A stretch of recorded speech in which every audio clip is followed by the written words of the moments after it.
बिस्मिल्लाहिर्रहमानिर्रहीम। अस्सलाम वालेकुम नाज़रीन, मैं राना सोहेल और आप देख रहे हैं मेरा यूट्यूब चैनल। नाज़रीन, आज हम बात करेंगे खान साहब की प्रेडिक्शन के ऊपर, क्योंकि वो प्रेडिक्शन तो पूरी हो गई है।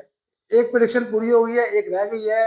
खामनई साहब के लिए इन्होंने, खान साहब ने प्रेडिक्शन की थी कि आयतुल्लाह खामनई को 10 मार्च तक अपने लिए एहतियात करने की बहुत ज़्यादा ज़रूरत है।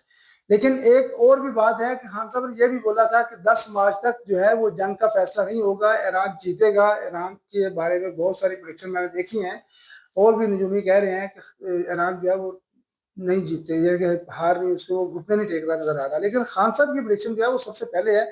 लेकिन अब अगला नया अमल क्या है?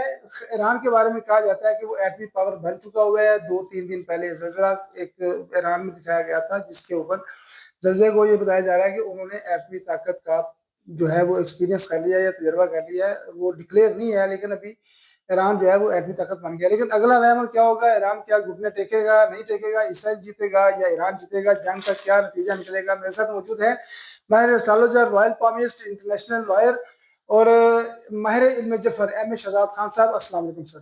वालेकुम अस्सलाम। बिस्मिल्लाहिर्रहमानिर्रहीम। इन्नल्लाह यामुरु बिल अदली वल ihsan। बेशक अल्लाह हुक्म देता है इंसाफ करने का और एहसान करने का। सर बहुत शुक्रिया आपके कीमती टाइम का। सर अल्लाह खुशियां दे आपको। खान साहब, एक प्रेडिक्शन आपकी पूरी हो गई।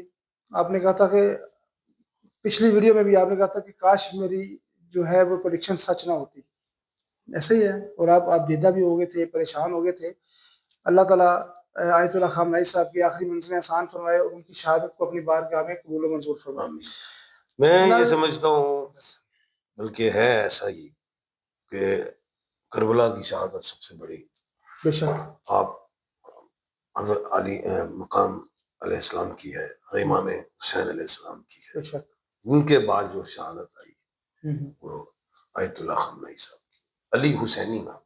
वाह जी, अल्लाह ताला आसानियां पैदा करे। नहीं सर झुकाया यहूदियों के आगे, नहीं सर झुकाया ये इनके ईसाइयों के आगे, नहीं झुकाया। बिल्कुल ऐसा ही है। और हमारे इस खित्ते में बहुत से लोगों ने झुका दिया। सर अगर देखें, अमेरिका को अड्डे दिए, क्यों दिए? कि ईरान पे हमला कर सकते। इसका क्या मतलब? यानी कि हम एक सफ पे नहीं खड़े। तो ईरान ने क्या किया? उन्होंने कहा अच्छा, उन्होंने हर जगह फिर छोड़ दिया, और फिर वो उन्होंने भाग करके सर हमें माफी दे दो, हमसे गलती हो गई। मेरे लिए ये कह रहा है ना, ऐसा ही है कि जी अब वो फिजा नहीं इस्तेमाल हो सकती थी, पहले भी नहीं हो सकती थी, पहले भी रोक सकते थे, इतना नुकसान हुआ। अब बात क्या है?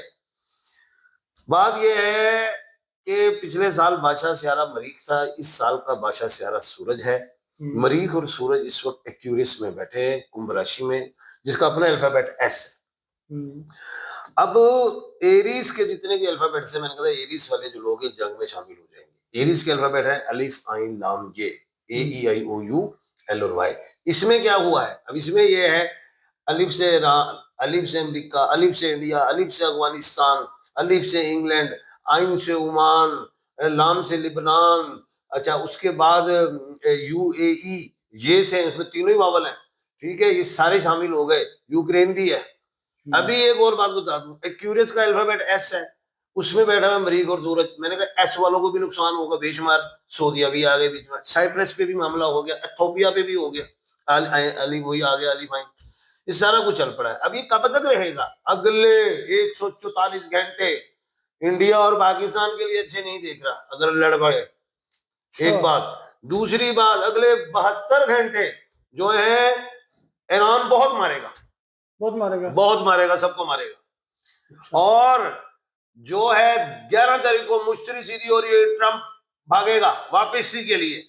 क्यों? कहेगा मैंने टारगेट अचीव कर लिया है, क्योंकि आयतुल्लाह खामनई जाहिर है 3 दहाइयों से ज्यादा उनकी हुकूमत रही, तो वो हुकूमत नहीं, वो रही कमांड रही उन्हीं की, और वो कहेगा मैं ये टारगेट अचीव कर लिया, मैं भागूं। क्योंकि मिड टर्म इलेक्शन भी आ रहा है, ट्रंप उसमें नुकसान खाएगा। अवाम बहुत ज्यादा गुस्से में, पेंटागन गुस्से में, सारा अमेरिका, अदालतें, सेनेटर्स गुस्से में आ गए। अब नेतन्याहू नून से है, नरेंद्र मोदी नून से है, इनको अमेरिका जोड़ देगा। सर यहाँ पे नेतन्याहू नून से नहीं है ना सर, बेंजामिन नेतन्याहू, उसका पूरा नाम है बिन्यामीन। बेंजामिन कहते हैं, बिन्यामीन ही, वही बेंजामिन, इंग्लिश में बेंजामिन है ना। अच्छा, तो लेकिन नून से नेथन चल रहा है। तो वो मरीख है। अब इस मरीख को मार मैं देख रहा हूँ आगे हो सकती है। दूसरी चीज जो है, अमेरिका बैकफुट पे जाएगा। अब बर्तानिया, फ्रांस और जर्मनी भी इसमें नहीं कूदेंगे, क्योंकि बर्तानिया टोरस है, टोरस का खाना तो खाली है। जर्मनी जो है कैप्रिकॉन से, उसमें कुछ नहीं है, खाली है। और जो फ्रांस जो है वो सैगिटेरियस है, सैगिटेरियस का प्लैनेट जुपिटर रेट्रोग्रेड हुआ है, वो 11 तारीख को सीधा होगा। 11 तारीख को ये मगरिब होश के नाखून लेगा भागने के लिए। ईरान नहीं भागने देगा। 14 मार्च को सूरज निकल जाएगा कुंभ राशि से निकल के पाइसिस में चला जाएगा, डोनाल्ड जे ट्रम्प के खाने में आएगा। और 2 अप्रैल को जो है मरीख भी कुंभ राशि को छोड़ के उधर चला जाएगा। कहां पे? डोनाल्ड ट्रम्प वाले खाने में, पाइसिस में। वहां पे वो बहुत सोचेगा, प्रेशर भी आ जाएगा। तो खैर ईरान 14 मार्च के बाद जान छोड़ेगा। ज्यादा ना छोड़ी तो फिर 26 मार्च की डेट है, मरीख वहां पे सीधा हो रहा है, वहां पे छोड़ेगा। 2 अप्रैल को मरीख भी भाग जाएगा, मरीख भी भाग गया, पाइसिस में चला जाएगा। तो ये बहुत लंबा काम नहीं है। ट्रम्प ने अभी कार्ड दिखा देना जी, हम ठीक है जा रहे हैं, हमने हदफ पूरा कर लिया। अब जाने की इजाजत किसने देनी है? ईरान ने देनी नहीं है। फिर मनाना है कैसे ईरान को? ट्रम्प जो ने यूं करके जो हमें पकड़ा हुआ है, शहबाज शरीफ साहब आप बहुत अच्छे हैं, शहबाज शरीफ साहब कह रहे हैं हम आपको नोबेल अवार्ड देंगे, क्या आप मुझे दे रहे हैं? वो जंगे बंद कराते हैं, करवाते हैं, देखना तो ये है।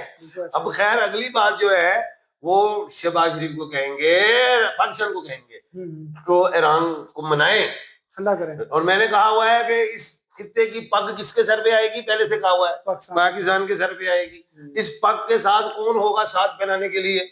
तुर्किया, ठीक है। और तुर्किया और पाकिस्तान फिर ईरान को मनाएंगे, और उस जब तक वो मनाएंगे तो उस वक्त तक वो एटमी धमाके का ऐलान भी कर देगा।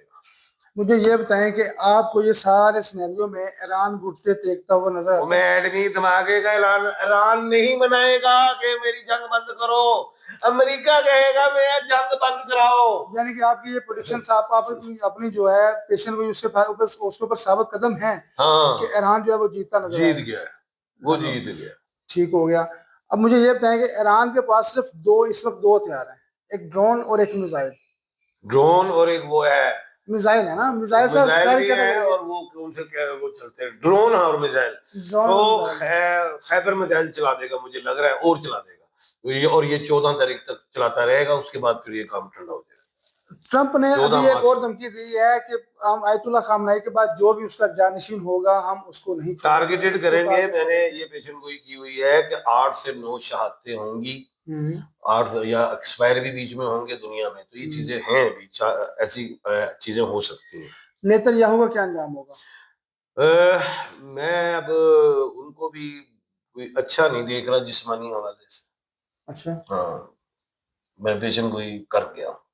इस पेशन गोई में मैं एलैबोरेट करते हैं ना, जरा खुल के बता दें। वो यार मुझे ऐसा लगता है अगर 14 तारीख तक काम गया तो हो सकता है वो जख्मी हो गए। अगर जख्मी नहीं हो तो कुछ ना कुछ तो उनके साथ हो सकता है, क्योंकि जो मुश्तरी सियारा है वो 11 को सीधा हो रहा है और सूरज 14 को निकलेगा। तो 14 से पहले नेतन्याहू भी खतरे में, ईरान ने खतरे में है।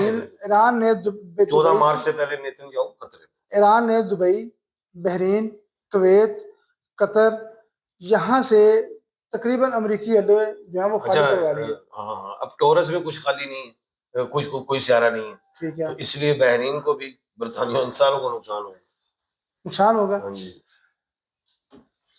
नाज़रीन, पेशन गोइयां आपने सुन ली है, प्रेडिक्शन आपने सुन ली है, और ये पेशन गोइयां वो हैं जो आपको सिर्फ इसी चैनल पे मिलेंगी, या मेरे 4-5 चैनल का एम एच रज़ा खान चेक कर ले, क्योंकि ये पेशन गोई वही एम एच रज़ा खान कर रहा है जिसने इंडिया और पाकिस्तान की जंग में कहा था हफ्ते को जंग बंद होगी, 8 से 9 त्यारे गिरेंगे, 3 राफेल भी गिरेंगे। ये सारी इसी चैनल पे आपको पेशन गोइयां मिलेंगी, बिल्कुल मिलेंगी। और यही एक प्रेडिक्शन और भी है कि आपको इस 15 दिन में बहुत सारे कीमती हैं, 148 घंटे, 144 घंटे ईरान बहुत मारेगा।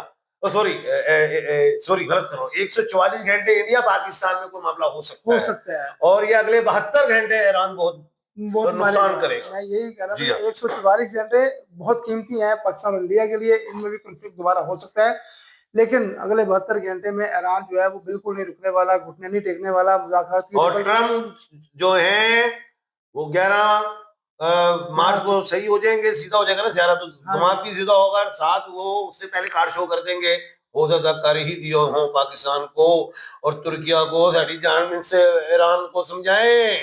सर जी। ये तो वो ट्रम्प साहब अब मुज़ाकरात की टेबल पे आने की ख्वाहिश कर रहे हैं, लेकिन ईरान मानता है या नहीं मानता ये तो आने वाला वक्त बताएगा। लेकिन आपने अगर अपने आने वाले वक्त के बारे में पूछना है, अपना जायजा पूछना है, अपने बारे में राय लेनी है, तो हमारी स्क्रीन के ऊपर नंबर है एम ए शहजाद खान साहब का, आप डायरेक्ट रब्ता कर सकते हैं या हमारी वीडियो में कमेंट्स बॉक्स में भी आप पूछ सकते हैं, आपको इंशाल्लाह आपके सवालों का जवाब मिलेगा। मुझे इजाज़त दीजिए, अल्लाह हाफिज़। अल्लाह हाफिज।